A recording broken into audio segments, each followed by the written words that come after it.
A bombshell news report out of the UK Daily Mail indicates that the EPA's Administrator Lee Zeldin is lobbying the White House to strike down the endangerment finding of the Environmental Protection Agency. This was done back in 2009. It was a so-called scientific conclusion that blamed gases as a leading cause to what was then referred to as global warming, which of course is now called climate change because global warming didn't quite pan out. The weather stopped getting hotter, and so, well, then all extreme weather they could then blame on greenhouse gases, cold or hot. It didn't matter. So this is the article from the UK Daily Mail discussing this. They title it, Trump to tear up Holy Grail regulation that will free up trillions in taxpayer cash, but could spell global disaster. The world might come to an end to save a few bucks. This is written by Chris Malore, assistant science editor for the Daily Mail. He writes, the Trump administration may soon do away with a major scientific finding that has been the basis for hundreds of billions of dollars in government spending on climate change. The Environmental Protection Agency Administrator Lee Zeldin is reportedly lobbying for the White House to strike down the endangerment finding. A 2009 scientific conclusion which found that gases leading to global warming pose a threat to public health and welfare. The finding has served as the justification for government regulations, limiting the emissions of greenhouse gases since the Obama presidency. Now, according to 3 anonymous sources who spoke with the Washington Post, Zeldin has recommended that President Trump repeal the endangerment finding, clearing the way for undoing of countless climate regulations now in place throughout America. And yeah, the EPA uses this as the excuse to crush the Americans with constant and ever-changing regulations. This was just the excuse that the organization needed. These climate activists within the EPA had been waiting for such a chance, and activating this endangerment finding would cause immense fallout to resonate throughout all American life. You see, once CO2 was deemed a pollutant, regulations would cascade across industries like power plants, vehicle manufacturing, and all of it would drive up costs at every turn. Interestingly enough, back in 2008, just prior to the 2009 EPA ruling, the Heritage Foundation, a conservative institution, made a prophetic analysis of what an unchecked EPA running the Clean Air Act regulation on CO2 would do to the U.S. They estimated that the EPA's regulations would slash $7 trillion from the economy and kill nearly 3 million manufacturing jobs by 2029, which, as of now, manufacturing has dramatically shrunk in the U.S. From 2009 to 2019, a whopping 1.3 million jobs have been lost in that sector. Meanwhile, the EPA supposedly did a tailoring rule that they hailed themselves as trying to limit small business damage, the impact that small businesses would see. But critics at the time saw it for what it really was. It was a flimsy fix at best that left 1,200 smaller companies like brickmakers and paper mills facing massive compliance burdens. And so the fallout came swiftly on the American people. Energy prices soared, hitting low-income houses the hardest. Electricity costs would rise as coal plants shuttered and gas prices ticked up with stricter vehicle standards. And it wasn't just economic hardships, my friends, that the EPA forced upon the American people. They also stole a lot of freedom from the American citizens as well. The finding by the EPA justified mandates on everything from car choices to home appliances, shrinking personal autonomy under the guise of emission cuts. And as you might expect, rural communities were hardest hit. Farmers faced higher fuel and fertilizer costs, while small businesses struggled with regulatory tape. It devastated many blue-collar communities, which, by the way, is one of the reasons why the so-called Blue Wall fell to Donald Trump back in 2016. Those were Democrat bastions of blue-collar workers who had been decimated by the EPA's radical policies. And surprise, surprise, during the Obama era, the cries of citizens to his administration fell on deaf ears.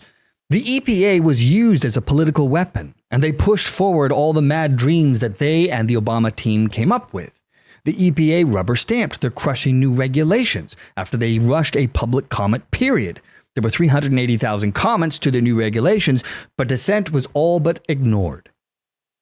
In fact, it wasn't until the first Trump administration that we actually saw the beginning stages of pushback on all of this regulations. Petitions surfaced trying to repeal the endangerment findings, backed by fossil fuel allies. But the then EPA head, Scott Pruitt, balked. And so here we are in 2025. It seems that maybe now we finally might be at the light of the end of the tunnel, as Trump's EPA Administrator Lee Zeldin is reportedly urging this rollback, arguing that the science has, quote, evolved, and that the harms were greatly exaggerated. Which, if we're being honest with ourselves, it absolutely was. Remember this guy? This is the former president to Bill Clinton, Al Gore.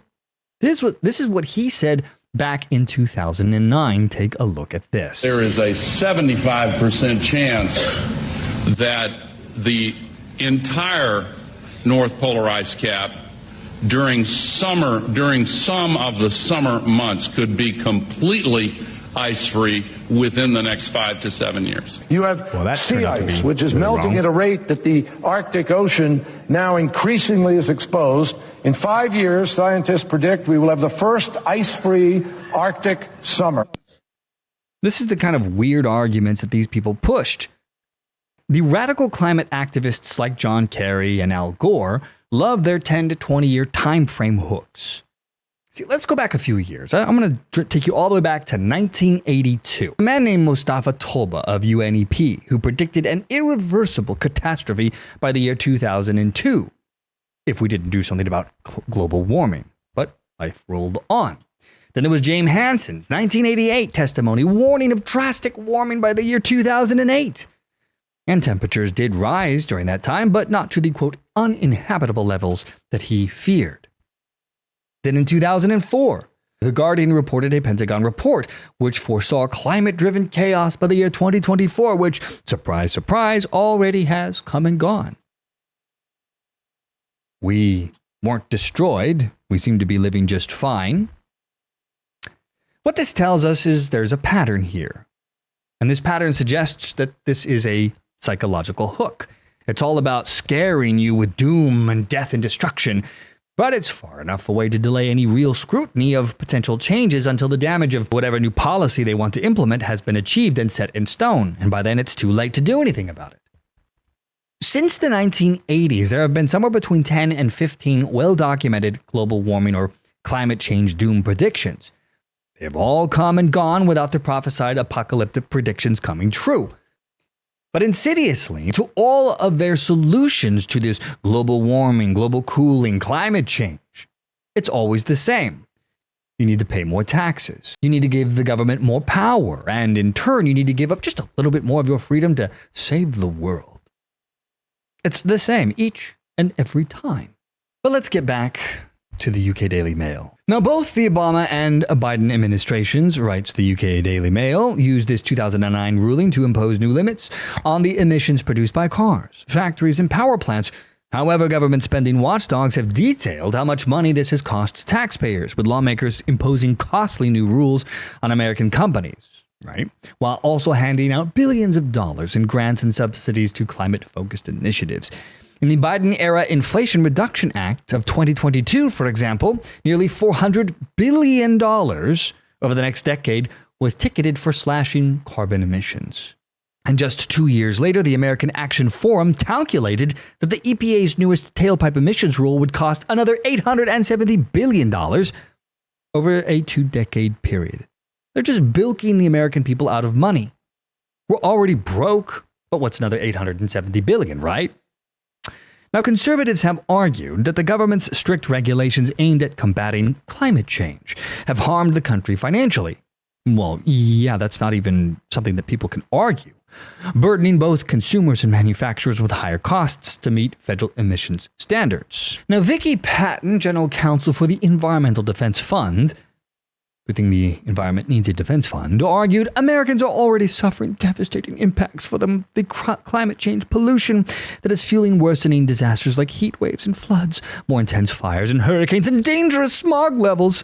Such an effort would be reckless, unlawful, and ignore EPA's fundamental responsibility to protect Americans from destructive climate pollution, and we will vigorously oppose it. So what are we saying? All the loss, all the restrictions, all the climate action has been for nothing? We've just thrown away a whole bunch of money for nothing? And the American people have suffered? And we got nothing out of it? Is that what you're really trying to say, Vicky? Now, this seemingly impending rollback on U.S. climate regulations has been in the works for over a month. On President Trump's first day of his second term, he signed an executive order authorizing Zeldin to review the legality and continuing applicability of the endangerment finding.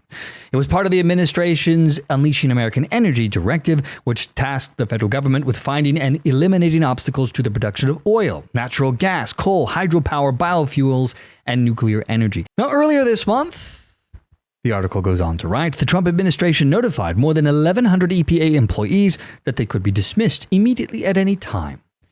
This group included scientists and experts who research and enforce policies related to air pollution, hazardous waste cleanup, and environmental emergency response. Now, Myron Ebell, the leader of the Trump's EPA transition team during the president's first term, noted that striking down the endangerment finding would likely make overturning Joe Biden's climate policies a smoother process.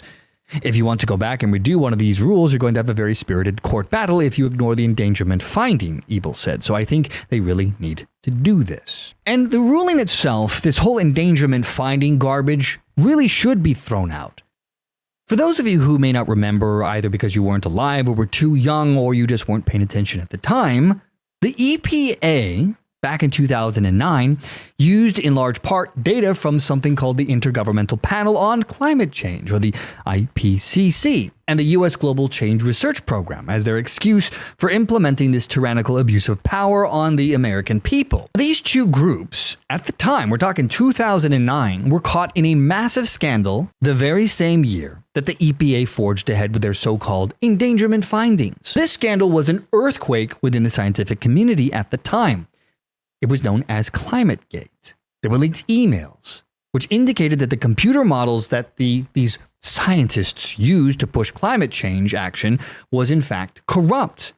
They had altered it to make global warming seem like a much bigger issue than it was. In 2009, this is November, hackers leaked thousands of emails and documents from the Climate Research Unit at the University of the East Anglia in the UK. The CRU was a hub for climate research, feeding data and analysis into IPCC reports. The leak dropped over 1,000 emails and 3,000 files spanning 1996 to 2009 onto a Russian server, which then spread via climate skeptic blogs. And the emails exposed massive corruption. Scientists were fudging data, they were suppressing dissent, and they were rigging their client models to push a warming narrative tied to human activity, particularly CO2 emissions. And the incentive was there. These scientist groups need funding. You've got climate activist groups willing to throw money at them if they get the results that they want. Now, key figures in all of this drama included CRU director Phil Jones and Michael Mann, whose hockey stick graph, a sharp temperature spike since industrialization, had long irked the doubters. The most infamous part of this came from Jones on November 16th of 1999, who wrote in an email saying, "I've just completed Mike's nature trick of adding in the real temps to each series for the last 20 years, i.e. from 1981 onwards, and from 1961 for Keith's to hide the decline." Naturally, this created a huge amount of outrage. The critics, for example, jumped on this, saying that it proved data manipulation. And other emails showed Jones urging colleagues to delete correspondence ahead of a Freedom of Information, or FOI, request, and venting about skeptic-friendly journalists. He said, "I can't see either of these papers being in the next IPCC report. Kevin and I will keep them out somehow, even if we have to redefine what the peer review literature is." This was a massive smoking gun at the time. This whole hide the decline line referred to a glitch in tree ring data, a proxy for past temperatures. Post-1960, these rings had suggested cooling, which clashed with thermometer records showing warming, a divergence problem that nagged scientists for years. This was masking evidence that undermined the whole global warming theory. Deleting emails and blocking papers fueled charges of a cover-up, with figures like Steve McClinter of Climate Audit arguing that it showed a clique protecting a shaky orthodoxy. And as you can imagine, the backlash was huge. Outlets like The Telegraph ran stories like this, saying Climategate, the final nail in the coffin of anthropogenic global warming. And critics were demanding raw CRU data, much of it restricted, naturally, due to arrangements with National Weather Services claiming that it hid flaws. And at the time, this timing torched the Copenhagen's momentum, and those who were fighting against climate change tyranny felt emboldened. But the defenders, including the CRU, claimed it was all just a smear. The trick wasn't fraud, no. They argued it was just about a statistical fix.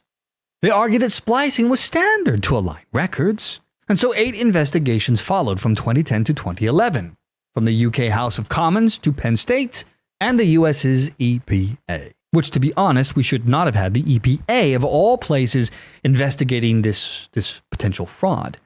They had a vested interest in getting an outcome that they wanted here. And surprise, surprise, when all was said and done, all investigations cleared the scientists of misconduct. Yes, there was nothing to see here. The UK's Muir-Russell review called the trick inelegant, but not dishonest. No. They noted that the divergence was openly debated in literature. No data was faked, they said. The hockey stick held up under scrutiny with a few tweaks. Critics, though, slammed these probes as whitewashes. Insiders judging insiders, ignoring the stench of bias. And the EPA, defending its 2009 endangerment finding, dismissed this Climategate as just noise. They cited there was broader evidence that just backed up the claims. Don't worry about it. Move on. And at the time, the mainstream media, which still held massive sway over the American people in the US because social media was in its infancy at the time, dutifully stood behind their big government allies, and they helped sweep the whole story under the rug. And so, here we are, nearly 2 decades later, and we finally have a chance to be rid of this abomination, this endangerment finding. And for the sake of the American people, for all the wealth stolen from generations of Americans, let us hope that the Trump administration follows through and say goodbye to this finding by the EPA.